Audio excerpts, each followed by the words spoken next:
Knowing how or why apparent wind changes is very important in order to maintain proper sail trim and steerage. These may be because of changes in the boat speed or heading, or in the speed or direction of the true wind. If these occur, you will need to retrim your sails or change your course in order to accommodate these changes in the apparent wind.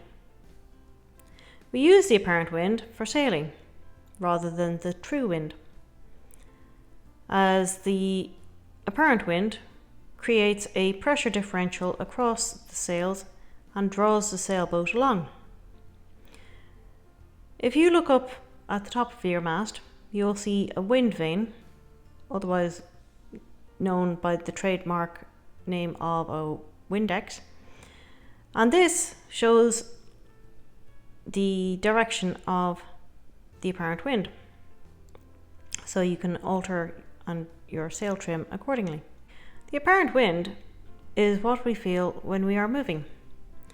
So if, for example, you were indoors and there was no breeze or drafts felt by you whilst you are stationary, as soon as you start moving, or say running or jogging, as soon as you start running indoors, then the breeze that you feel across your face is the apparent wind in action. The other type of wind we will be mentioning in this video is the velocity wind, and this is the wind created by the movement of the boat through water. The breeze blowing on my face and moving my hair is as a result of true wind. True wind is when the observer is stationary. Once we start to move and get a speed of 6 knots, we experience a second wind, the velocity wind created by the movement of the boat through water.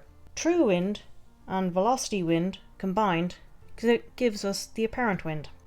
Apparent wind is the only wind we can observe on wind indicators, feel in our face, and the direction of the apparent wind will be closer to whichever wind is stronger, be it the true wind or the velocity wind.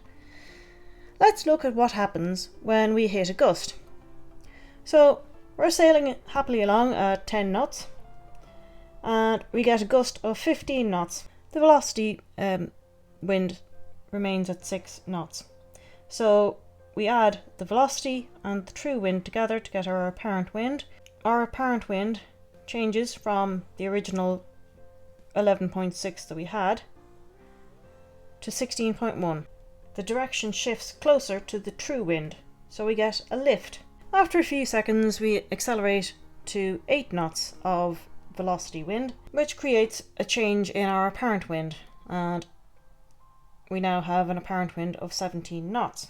This brings the apparent wind further away from the true wind and closer to the velocity wind. The lift was short-lived, but in general, when you sail into a gust, a new apparent wind after you accelerate is still closer to the true wind direction, so you get a lift. In the example of a lull, the true wind drops down, and in this example down to 7 knots, resulting in a shift of the apparent wind direction closer to the front of the boat, and a decrease in the speed from 8 to 5 knots. This creates a shift in the apparent wind direction back towards the true wind direction and velocity drop. This change in wind strength are called velocity shifts. The wind increases, you get a velocity lift. The wind decreases, you get a velocity header. Velocity shifts are important to distinguish from true wind shifts, because you cannot gain advantage from tacking on a velocity shift. Watch the water surface ahead for signs of change in wind strength. For example, if you are in a race and you want to get from the start line to the destination, you want to be able to do it as quickly as possible, obviously. So, by watching out for wind shifts, you get to sail smarter, because you can react faster if you are paying attention when you are sailing. In this example, our purple boat is paying attention to the wind shifts and altering its close hauled course according to the wind shifts, and gets to his destination and crosses the finish line first. Our orange boat has not paid attention and has to travel further in order to get to the same destination. There are two ways the wind can change: wind direction and wind strength. I'm just going to talk about wind direction at the moment.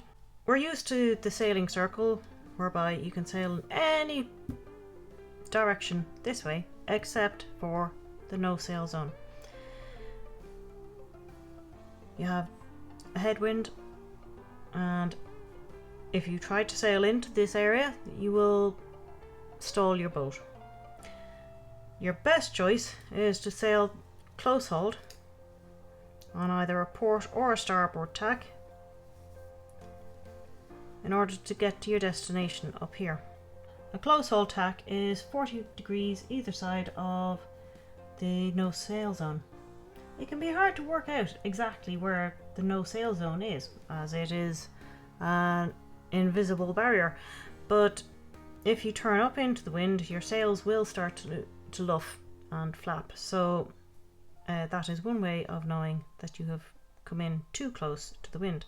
Yes, your best speed would be in a broad reach scenario. However, that is going to take a lot longer for you to get to your destination than if you do the close haul. The close haul has the advantage of, yes, it gets you closer to your destination, but it also maintains a certain amount of decent speed. So what happens if your wind direction shifts? You're on your merry little way and a wind shift happens, a wind direction shift happens. This results in the no sail zone altering as well, which then causes a negative turn of events for us, because we have to change our direction. And when you have to change your direction in a negative way, this is known as a header, because it is stopping you from getting to your destination. So you have to bear away. If the wind shifts to the opposite side, this is considered as a lift or a positive change of events, because now you can get to bring your boat up straight towards your destination. So you can head up to the close hauled position.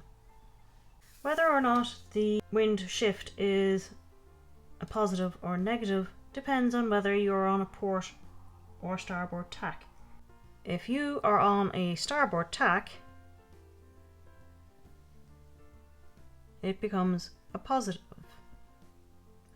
wind shift, because it allows you to come from previous close hauled to straight dead up the course to your destination. If you had been previously on a port tack and the wind shifts, this is going to make it become a header, because you have to bear away and sail further away from your destination. So how do you know if you're going to have a wind change? Watch your flag or burgee at the top of your mast, and it will show you what the real wind is doing, and you can alter your angle accordingly. Another one is the telltales on your sails. They should be streaming horizontally back if you are in the correct close hauled position. Another way is if your sails start to back or luff, you have sailed into the no sail zone. If you are not aware that the wind has shifted, and henceforth the no sail zone has shifted, you might not be taking full advantage of the directional change that you can make. So you would still be going in this direction when you could actually head straight for your destination. As a general rule of thumb, it is never any harm for you to sail along your close hold position and just every now and again test the boundaries until the flap starts to build in your sails, so you know, yep, I've reached the border of the no sail zone and I'll bear away. But at least you know for a fact that you're at the right angle to the wind. This diagram shows the information that we can plot and obtain, taking into consideration the speed of the boat and your true wind in order to get your apparent wind. So we have our boat speed, our true wind speed, and our apparent wind speed. We can also find your angle of heading, your apparent wind angle, and also your true wind angle, and also your wind direction. It is easier to use a paper chart, but you can also use a radar plotting sheet or anything where you can plot the vectors. Obtain the relative wind speed and direction from the anemometer. If the boat is stationary, it is also your true wind and direction. And if moving, as we usually are, we need to correct for vessel's own course and speed. For the relative wind speed and direction, we plot a line to represent this direction. Depending on wind speed and boat speed, you will have to select an appropriate scale to represent the distance and speed. We name this line W or. We now need to plot the boat's course and speed, which we do at a point of or. When plotting, it is important to make sure that you are using the same scale for this as when you are plotting the wind speed. We now need to plot the boat's course and speed, which we do from point or and bring it out to point T. Now we simply join point W and point T, which represents the true wind speed and direction. By measuring this line length, WT, we obtain the true wind speed from its bearing. This method can also be used to work out what course and speed a boat would have to steer to maintain a certain relative wind speed and direction across the deck. Example, if you need to fire a flare, you would need to know that the flare will clear the deck and leave your boat safely. Whether upwind or downwind sailing, the same principles apply, whereby a gust will give you an aft rotation, which means a lift, and a lull will give you a forward rotation, which means a knock. So you head up in a gust and you bear away in a knock.